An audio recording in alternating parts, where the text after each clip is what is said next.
For joining us today for our session on leading across differences with cultural intelligence, or CQ.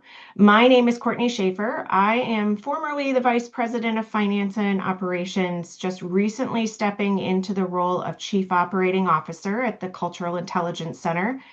And I'm here today with Andre Uriga, Master Facilitator and Consultant, who will be sharing insights and practical tools throughout our time together. Andre, would you mind just kicking us off by talking and telling a little bit about yourself? Yeah, absolutely, Courtney. Well, thank you very much for having me, first of all. And good morning, good afternoon, good evening to all of our attendees, participants who found the time to spend the Friday morning, afternoon, or evening with us. So greetings to all of you. Yes, my name is Andre. I'm the master facilitator with the Cultural Intelligence Center. I am connecting from Prague, Czech Republic, where I live, although originally I am from Slovakia. And so, by training, by education, I have a background in what we call South American and Spanish studies and German studies, which means that I studied everything that is connected to the literature, culture, and history of Spanish-speaking countries and German-speaking countries. I have a master degree in teaching and developmental psychology, and I also specialize on translation and interpretation to and from foreign languages, mainly focusing on Spanish and German. However, professionally, I have a background in corporate IT business. So I spent 14 years working in large global multinational IT companies, including companies such as Dell Technologies and IBM, both US headquartered companies. So half of my time was on the sales side. So I worked as a sales leader for a particular business unit, and I had a responsibility for German, Austrian, and Swiss market, which was a really interesting experience from the CQ perspective, right? Because as a leader, sales leader, I was leading an organization of 100 sales professionals in three different locations in three different countries. So that was a very interesting experience, how to lead such a diverse and geographically spread organization. And then after years in sales, I moved to HR, became HR business partner for Europe, Middle East, and Africa. So this time my role was to support the leaders from all those countries and regions to find effective ways how to lead their culturally diverse teams. And as an HR business partner, I've been offered relocation to Morocco. So I spent a number of years working as an HR business partner in Casablanca. And then when I moved back to my home country, which again is Slovakia, although I do live in Czech Republic, I became HR manager at IBM, supporting and working with our 5,000 employees that or who we had in our location only. And then for the past 11 years, I've been working full time as a facilitator of cultural intelligence. So it's been 11 years that I got certified in CQ. And also, I'm a certified facilitator of emotional intelligence and have certification as a coach in what we call emotions-centered coaching. And I work primarily with corporate clients across industries and across geography. So that's about me. It's a lot, Andre. It's frankly somewhat intimidating, but really exciting. I'm glad you're here. Before we dive in, here's what we'll be covering today. I have three main points. First, we'll be exploring IQ, EQ, and CQ, what they are, how each contributes to effective leadership. Then we'll look at why CQ is the actionable skill leaders need right now, especially in diverse and global environments. And finally, we'll walk through practical strategies that you can start implementing to lead more effectively across differences. So let's dive in. To set the foundation, let's look at the three forms of intelligence that shape how we lead: IQ, EQ, and CQ. Andre? I think this is a very important question, Courtney, because we like to talk about the differences between IQ, EQ, and CQ. But let's make sure that we all have a shared common understanding of what they really are. And eventually, there might be a space to debunk some of the myths sometimes people have around these three intelligence quotients. So let's start with IQ because it is the oldest one, so to say, right? In terms of the scale that measures this intelligence type. So IQ has been here for more than 100 years, if you think of it. So it has been, I mean, the first official formal measurement of intelligence has been coined in 1905 by a French psychologist. His name is Alfred Binet. And he was among the first social scientists and psychologists who came up with the idea to measure cognitive abilities or cognitive skills of individuals. So what he did is he created a scale that measures cognitive intelligence, if you want, or IQ. And sometimes people don't have enough clarity around IQ, what it really is. So IQ measures a few specific areas that are part of our cognitive abilities, such as verbal comprehension, or sometimes it's being called as verbal intelligence. But verbal intelligence is part of IQ. Then another aspect of IQ or cognitive skills is memory and attention, then logical reasoning or abstract reasoning, then verbal and, spatial and visual reasoning, and processing of information. All these five dimensions are what we call IQ. Now, one of the myths that I hear very often people talking about in relation to IQ is that IQ is static, that it doesn't change, that it cannot be developed. And modern psychology has a consensus about this that it is simply not true. Even IQ is malleable. And that is what the father of IQ, Alfred Binet, proposed in his book back at the beginning of the 20th century. He was very explicit about suggesting that IQ can be developed and enhanced, right? So it's a myth that it's rather static or we are born with certain level of IQ and it cannot be changed. It can be changed. If you think of verbal comprehension, it is something that can be developed and enhanced through certain interventions. Memory can be trained and so on. So definitely our cognitive skills can be enhanced, although there is also an agreement that the level of the development is somewhat limited, right? For example, if you compare the child's ability to develop and enhance their IQ, it is much higher than adults' ability to improve their IQ or cognitive skills. Yeah. So that's about IQ. And then for many decades, since the beginning of the 20th century, there was a misbelief or a myth that IQ predicts how we interact with other people, IQ predicts leadership skills. And we do know that this is simply not true. IQ doesn't predict any of these. Why? Because if you think of it, IQ is refers to our inner capabilities, right? So I like to call IQ as the inner intelligence. And so it doesn't say anything about how effective am I going to be in interacting and socializing with other people, right? That's what EQ does, emotional intelligence that came into the game, so to say, towards the end of the 20th century. So in 1990, two psychologists, at this time from the US, Peter Salovey and John Mayer, they coined the term emotional intelligence. A lot of people might feel confused, like why Salovey and Meyer? Isn't it Daniel Goleman who came up with the idea of emotional intelligence? So let me clarify that. It was Peter Salovey and John Mayer who really coined the term emotional intelligence and published their first paper on emotional intelligence back in 1990. But it was 5 years later, in 1995, when Daniel Goleman published his famous book on emotional intelligence. So he helped to popularize the term and the concept of emotional intelligence. So what is really EQ about? So EQ measures our ability to understand how emotions shape our own actions and someone else's actions, right?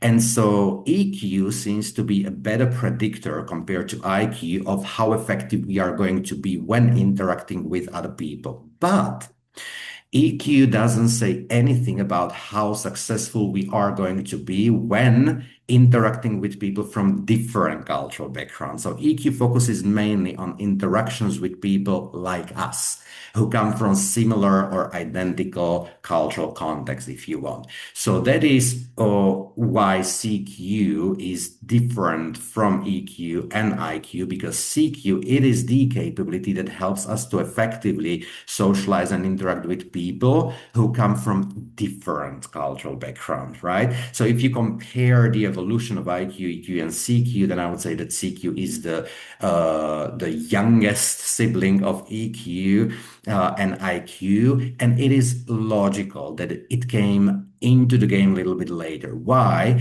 It is because of the changing world reality that we are living, right? So decades ago, we used to work in a more isolated fashion, speaking about differences, right? So you got to meet or you got to work with people from the same country. You had very limited opportunities to interact with people from different countries or different cultural backgrounds and so on. But because of the major or massive technological progress, it is possible to interact remotely or in person with people from different cultural backgrounds. So this new reality, when all of a sudden we became much more interconnected and globalized, there was a need for another set of skills that would help us to become more effective. So that's why CQ became so relevant.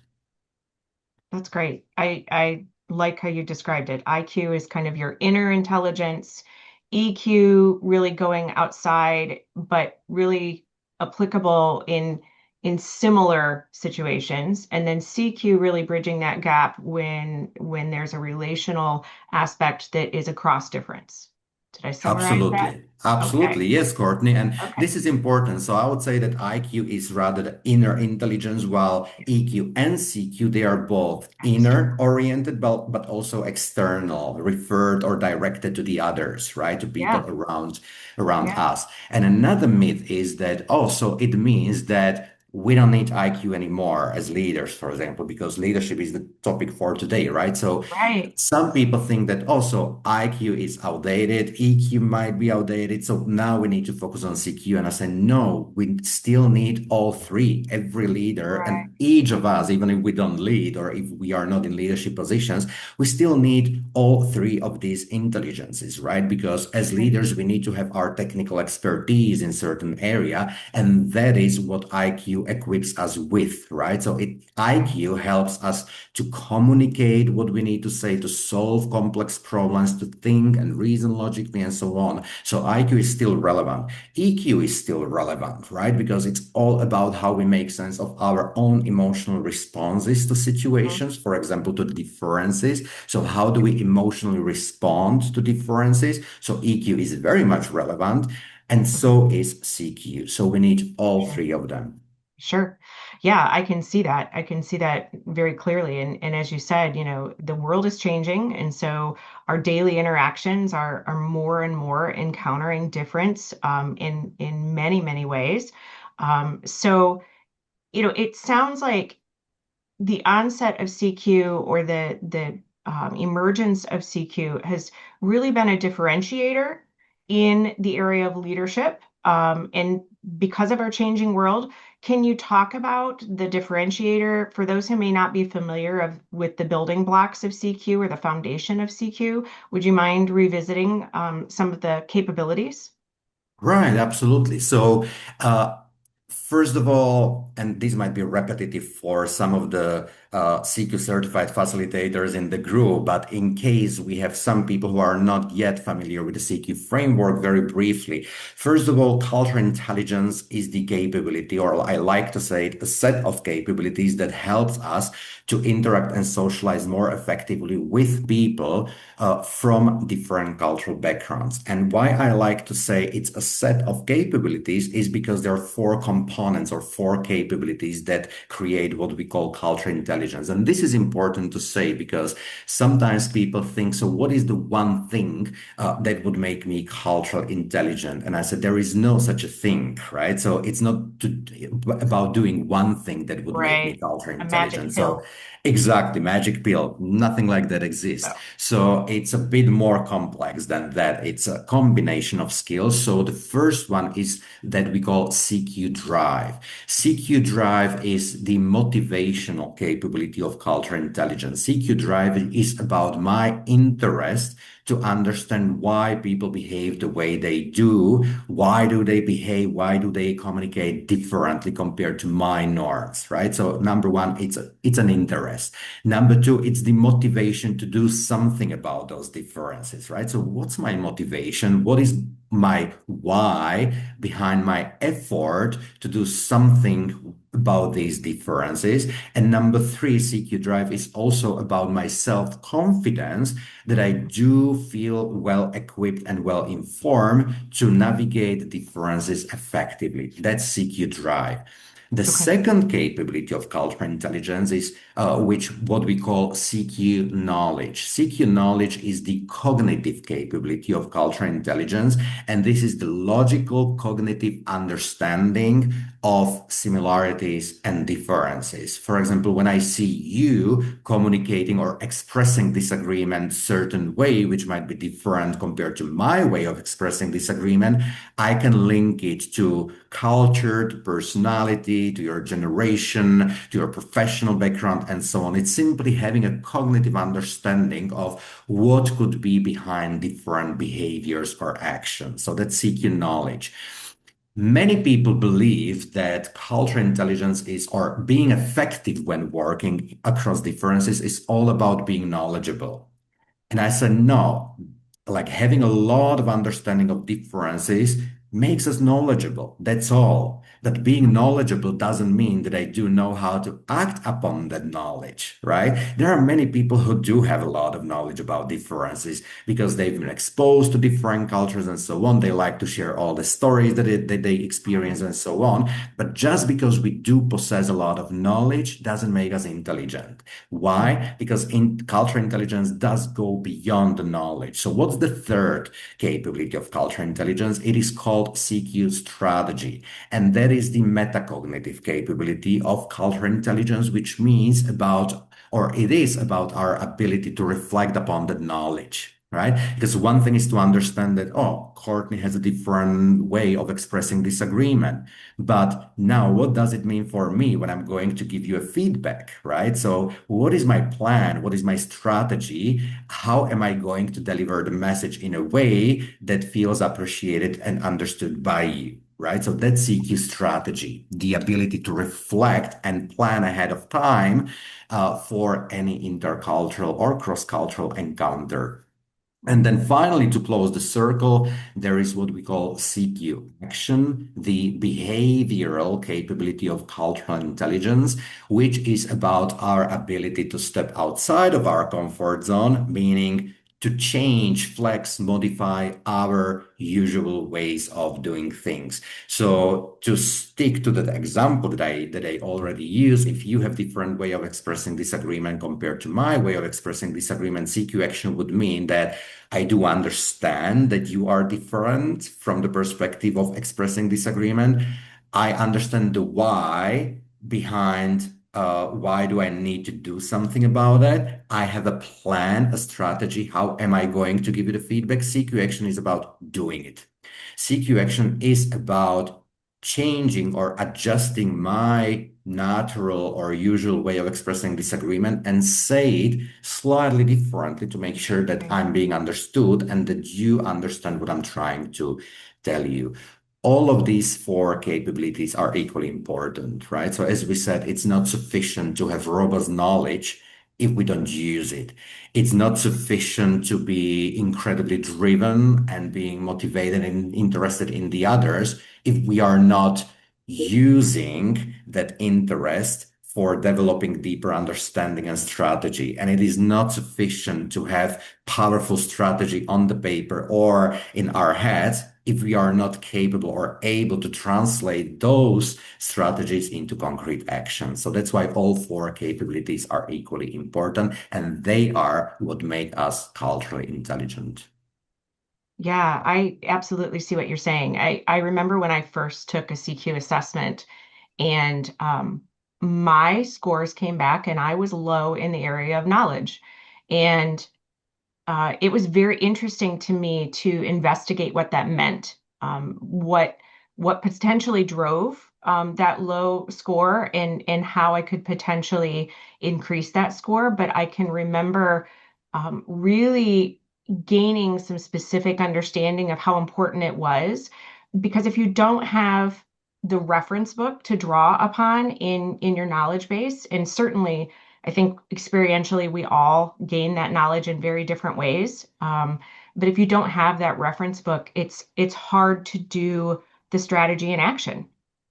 It's really hard to have that self-reflection and to really create that plan. Sometimes it means that you have to really flex hard on some of the other capabilities, and that's my opinion, that you have to flex the other capabilities harder because you're lower in one area of the other. So all four are extremely important. I see that, and I love the way that you've expressed. I wrote down some keywords there that I hadn't specifically heard in conjunction with the four capabilities. This is great. Appreciate very much the way that you simplify it. One of the things that we've said internally is that IQ gets you in the door. So some of that, just as you put it, um, inner intelligence can get you in the door, that EQ can help you connect, recognizing emotion, not only your own, but the emotion of others.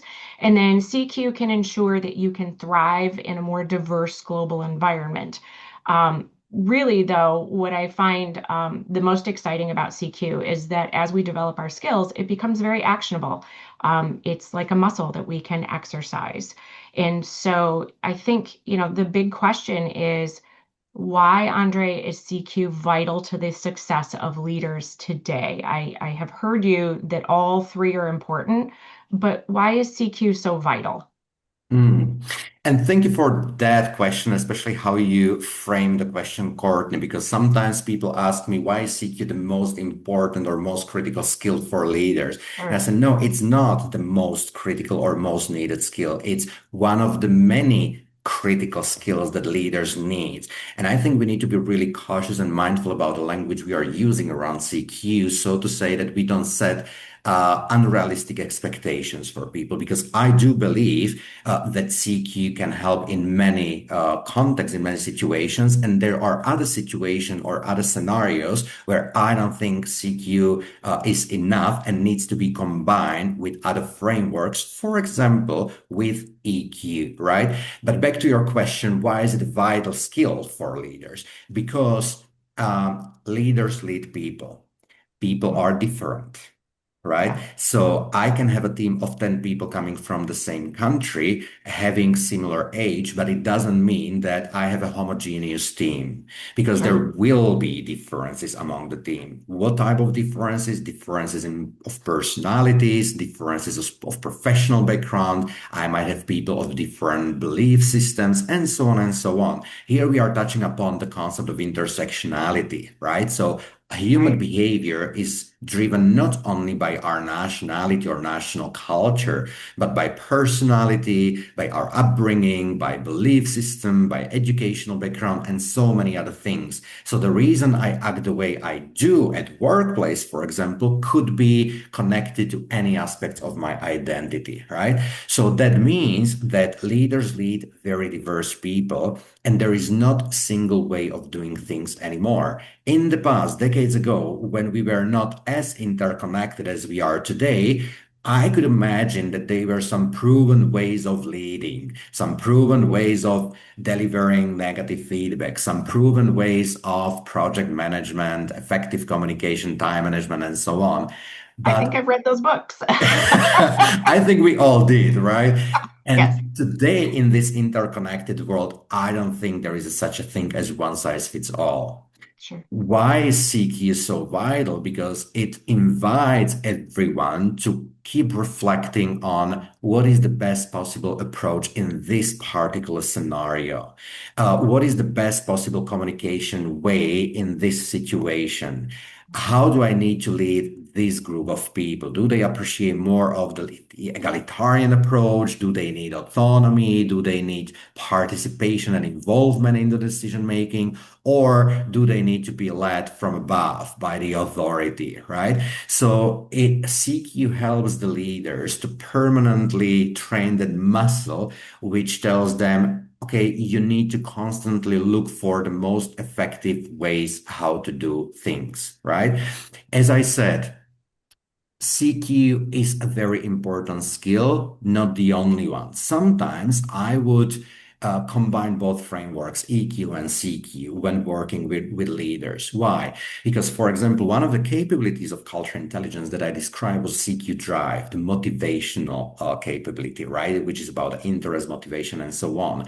But what if I'm working with a leader who scores low on CQ drive, meaning that this leader doesn't necessarily show enough interest or motivation to understand their people and their preference, how they like to be led or how they like to be told things and so on. But there is a reason behind low CQ drive, right? And very often that reason is rooted or connected to their emotional, to the leader's emotional response to difference. Now, being someone who works intensely in the field of emotions, emotional literacy, and emotional intelligence, let me say that humans have access to around 200 distinct emotions. So in psychology, we do distinguish between roughly 200 emotions, and each of them has certain purpose, right? We've been equipped as humans with those emotions for a reason. Emotions are supposed to help us with certain piece of information about what is going on inside of us or around us, right? That's why we call them emotions after all. By the way, the word emotions come from Latin, emovere. In Latin, emovere means to move to something, which means that emotions are the energy that moves us to act in certain way. But if we don't understand our own or someone else's emotions, it means we don't have a full understanding of someone's behavior. Why do they act the way they do? So why is it that a leader has a low interest in others? Why is it that they show low motivation to flex their way, their usual way of doing things? Could be emotion of denial. Denial is an emotion. Why do we feel denial or why we've been given the emotion of denial? Because it has a very strong protective function as an emotion. We feel in denial or we feel denial in situations when we don't feel ready to face certain reality. So we better look away. That's what denial does. It makes us looking away from something we don't want to face because we don't feel ready. We don't feel equipped. And understanding this is very important for me as a facilitator or as a coach, because before I start talking about CQ model with the leader, I need to help them addressing their feeling or emotion of denial. So what is it that you need to face? What is the reality that you perceive as uncomfortable? What type of knowledge, experience, information would help you to avoid looking away and instead to face that reality? Let's talk about that, right? The emotional response could be pessimism. I'm pessimistic about diversity, diverse teams. How do we navigate that, right? So pessimism has certain purpose, right? So there is a level of low ambition among pessimist people, because what's pessimism about? Pessimism means I do understand the good and bad things are happening in life, but to me, those bad things are happening, which is why I keep the ambition rather low, right? So once again, if you understand the main dominant emotional response of a person towards differences, you can help them to effectively navigate that emotion, and that way eventually help them to increase their CQ drive. Because only if the person, if the individual feels ready from the emotional perspective to learn more about emotions, I think that's when it is appropriate to talk about differences, strategies, and adjustment of our behavior. Yeah, yeah. And I think that even speaks to what we speak about with psychological safety within teams and how leaders need to create that. Absolutely. Yeah, understand that completely. Um, you know, I love the way that you've tied the emotional piece to drive, using the other tenets and looking at the way that leadership requires us to. I mean, I can't think of a good leader who isn't looking for the most efficient path, the most effective path, who isn't looking to, in my upbringing, being a leader was highly revolved around providing a team with the resources they need in order that they can function effectively. And when I think about using CQ in a leadership role, a lot of that has to do with constantly taking in all that's around us. It's leadership has a lot to do with backing out away from what's going on immediately in front of you and really seeing a big picture and understanding how everything plays together. And I think that when we talk about especially leading teams, in diverse areas, there's a lot to be absorbed. There's a lot to be considered within that. Um, and so, driving an inclusive team culture as a leader, I think your ability to exercise CQ in an environment has a lot to do with helping to um, recognize what is going on with your team from that, call it the 30,000 foot versus 10,000 foot view. I think we have a poll. I would love to put it up to our audience and Sure. talk about what you all believe is the biggest challenge when leading across difference. If you see that poll on your screen, I would invite you to answer there. The biggest challenge when you're leading across difference. I think unconscious bias is, um, it's interesting that is the um, the highest consideration or the largest challenge in the opinion of our group. Adapting leadership styles to different perspectives. I would almost say that you could tie those two together a little bit. That as leaders, um, having awareness of unconscious bias, can be really difficult, really challenging. I find that myself.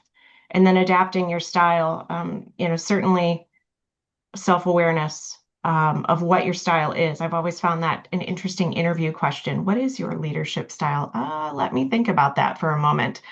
Um, can we talk about application here, Andre? Can we talk about, with these questions in mind, just how CQ shows up? How CQ specifically relates to that unconscious bias challenge.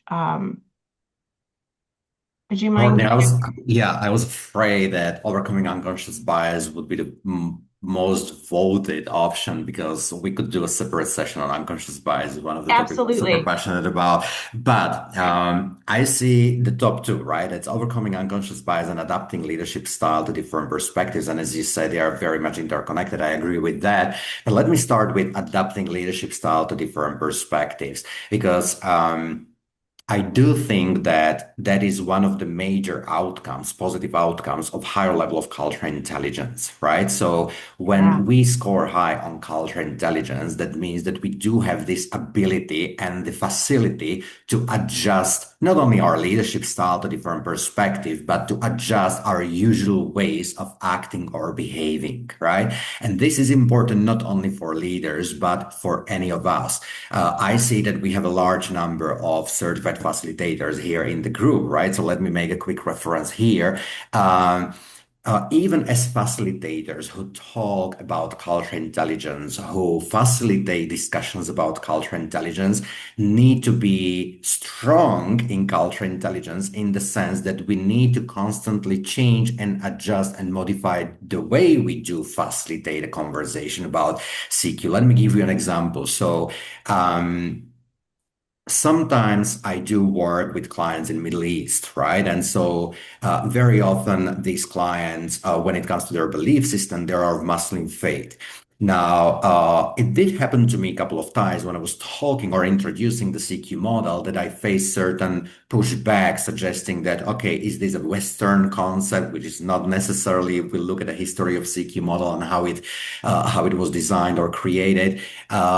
Sometimes I face certain resistance to CQ action, which is about the need to adjust, right? There was a very fair and relevant question. So why is it that we need to adjust again to someone, right? We have bad historical experience with that adjustment and so on. And so when I know that I'm going to facilitate discussion conversation about CQ in this context of people of Muslim faith or any other faith, I try to do my piece of homework and study and deepen the CQ knowledge, right, about my audience. So that would mean that I would look for references in, for example, Islamic psychology. There is a field, a branch of psychology, relatively new one that is called Islamic psychology, which I love. It's so fascinating, such a fascinating field, because understanding that Islamic psychology helps me to connect it with the CQ framework and then find the language, adjust my way of talking about CQ model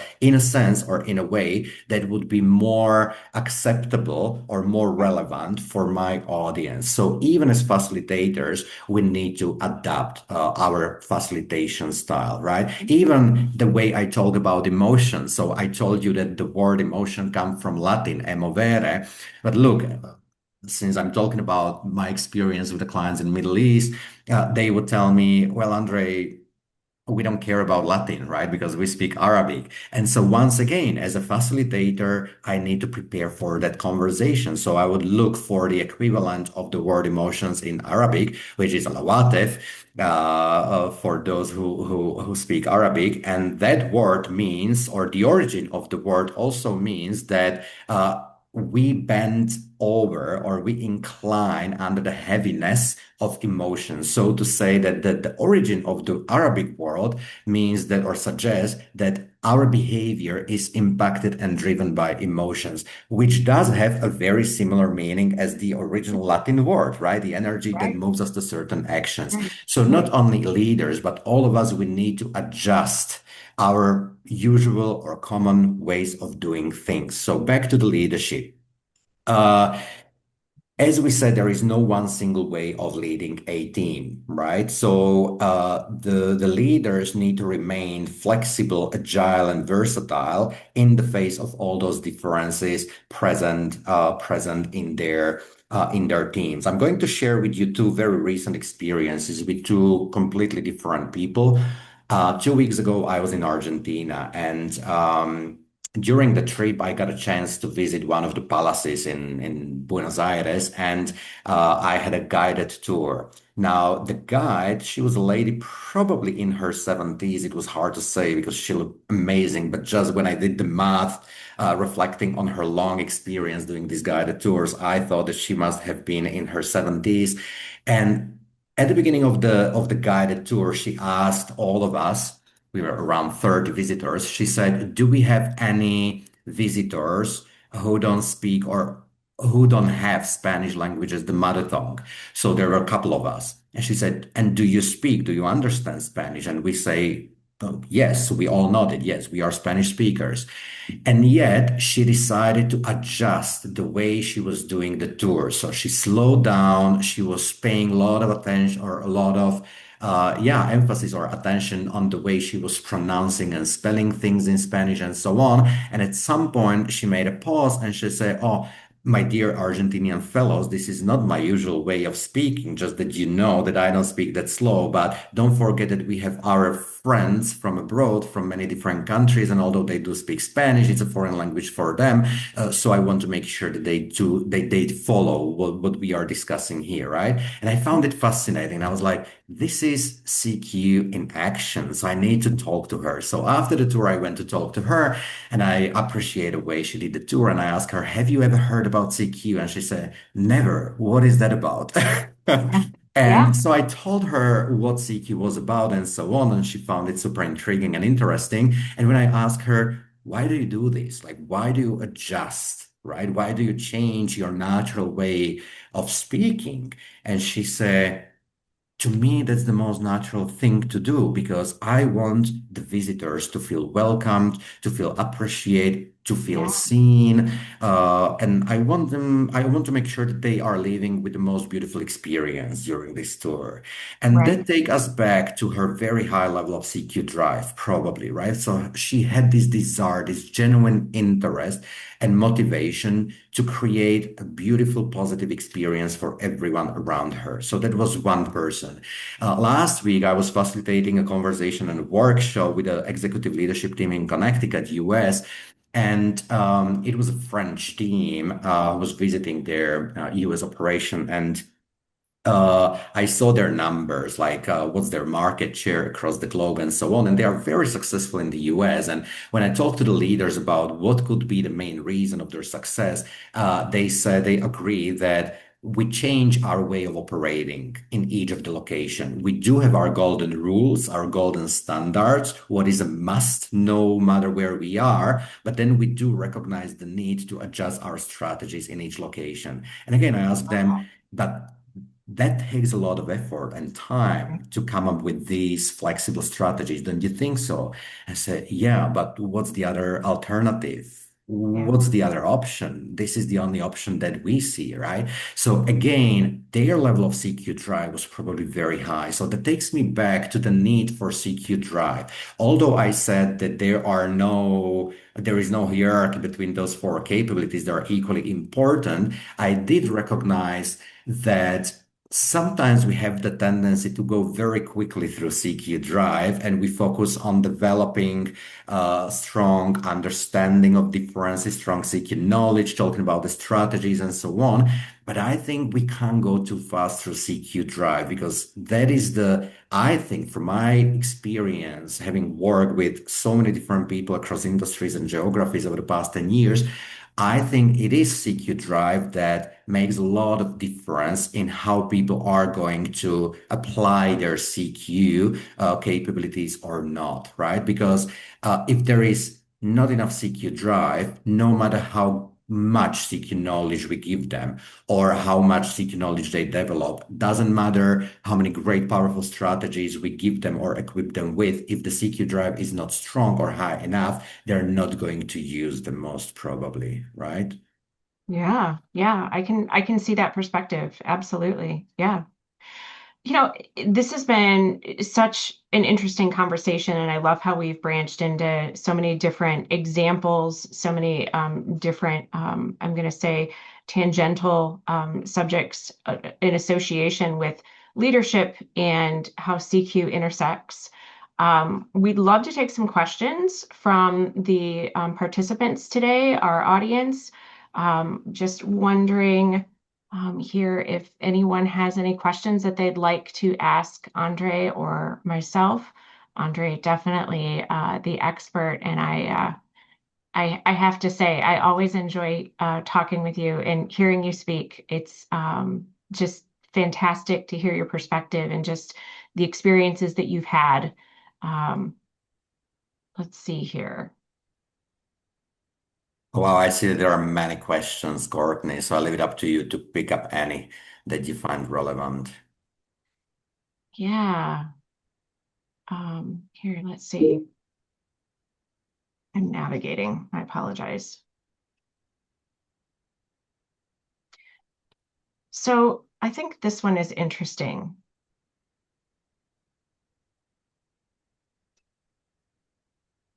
I think this question here is interesting, and I'm sorry, my chat keeps bouncing, so I read it and then it's gone.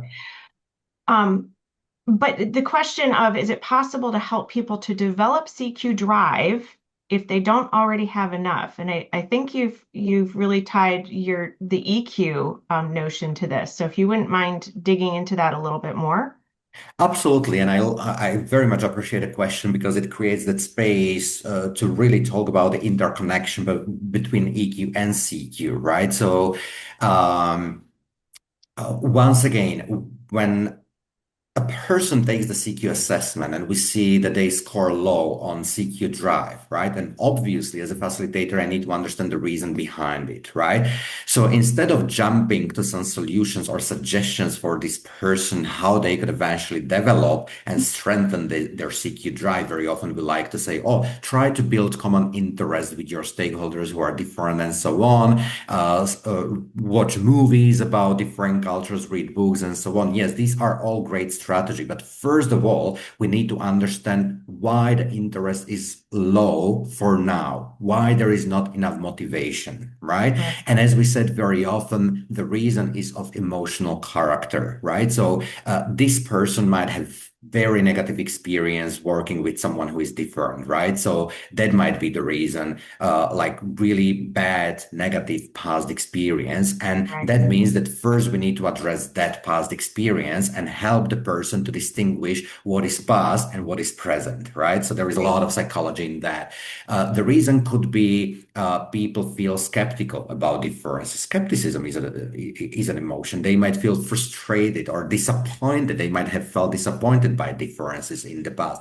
All of these are emotions. And as we said, each emotion comes to our life to inform us about something. And each of the emotions can be navigated very powerfully and effectively, right? Because emotions are not supposed to be our enemies. They are just neutral pieces of information that just tells us this is what's happening to you, right? So first, as a facilitator, I would need to help this person with lower level of CQ drive to understand their emotional and navigate their emotional response to differences in general, right? And only then I would move into the zone of developing strategies for enhancing or improving their CQ drive. Yeah. Yeah.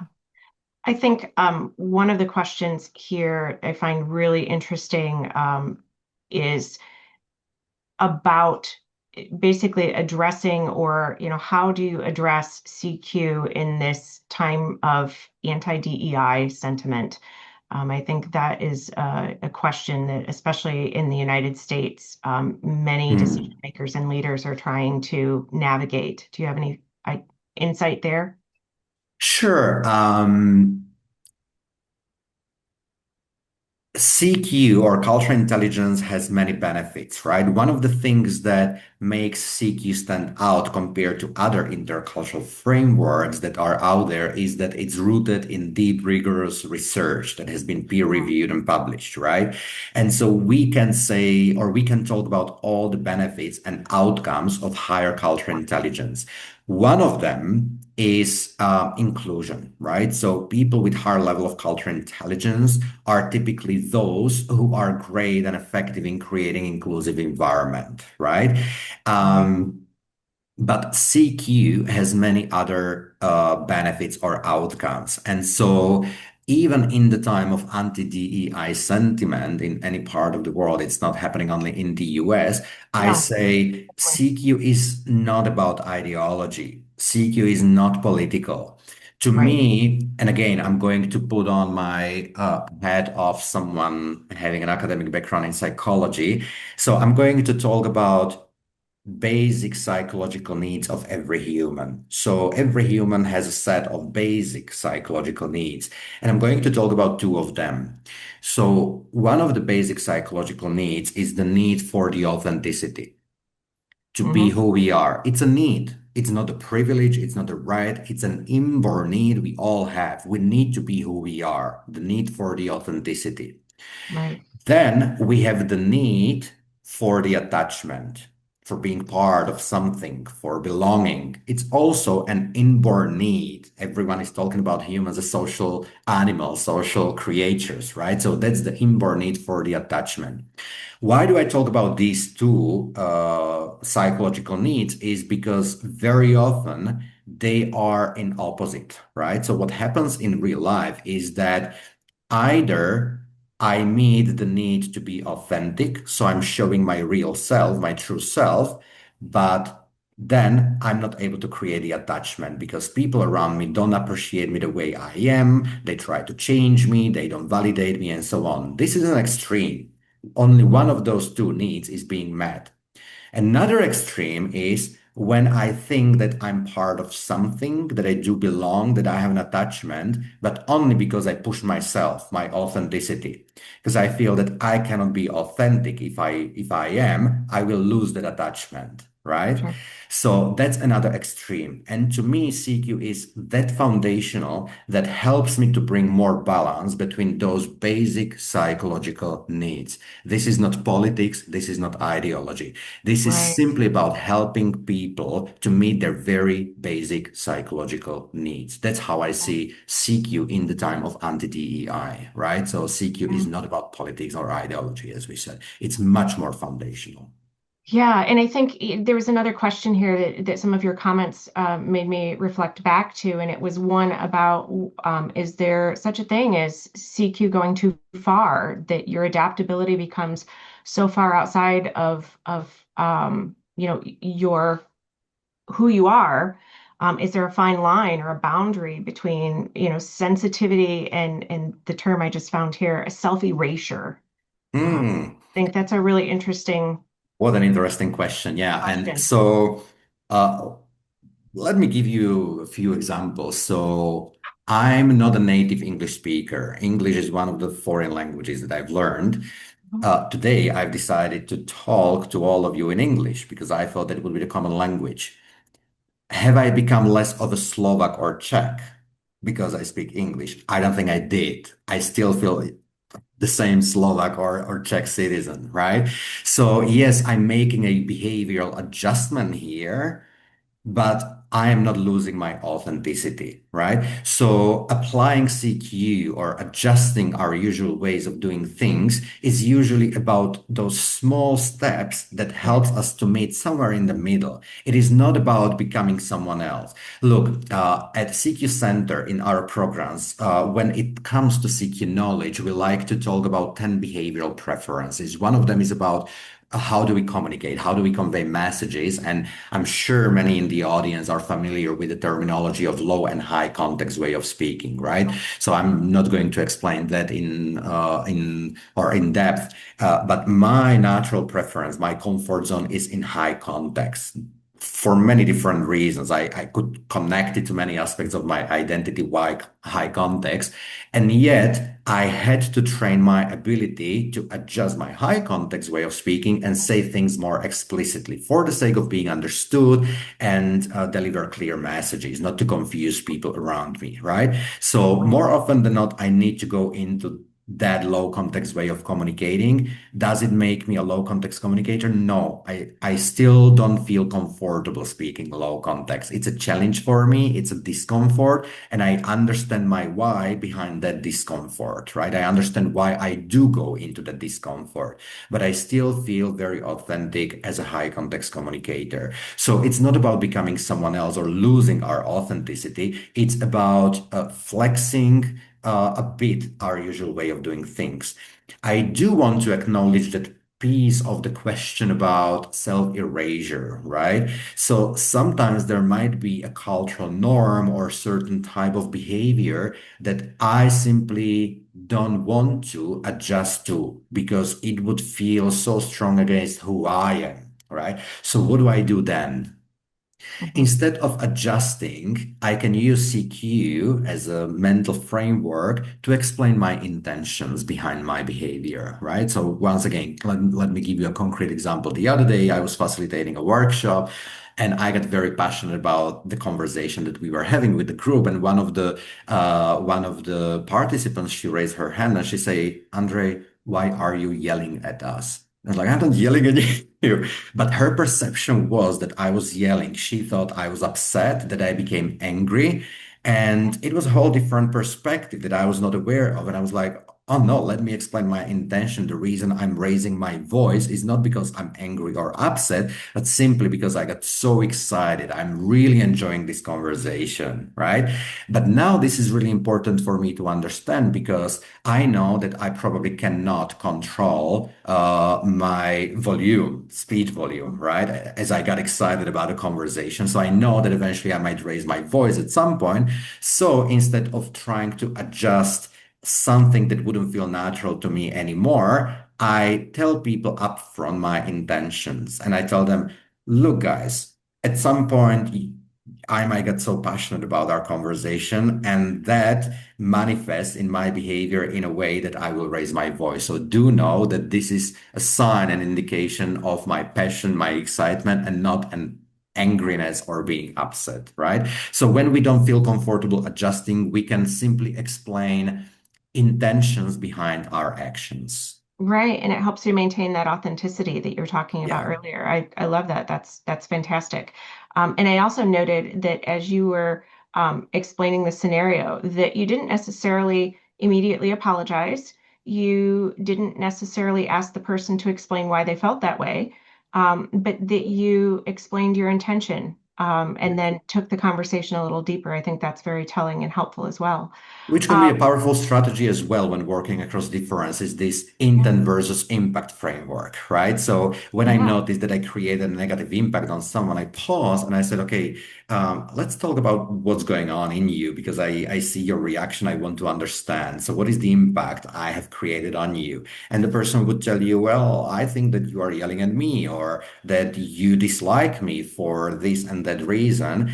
And so I'm not apologizing, right? Because I'm not going to apologize for right. who I am, but I will acknowledge the impact that I have left on that person. And at the same time, I will use the space and the opportunity to explain my intention. And then we can have a conversation about how to align that impact with the intention that I have. Yeah, I love that. I think that's a great and helpful framework.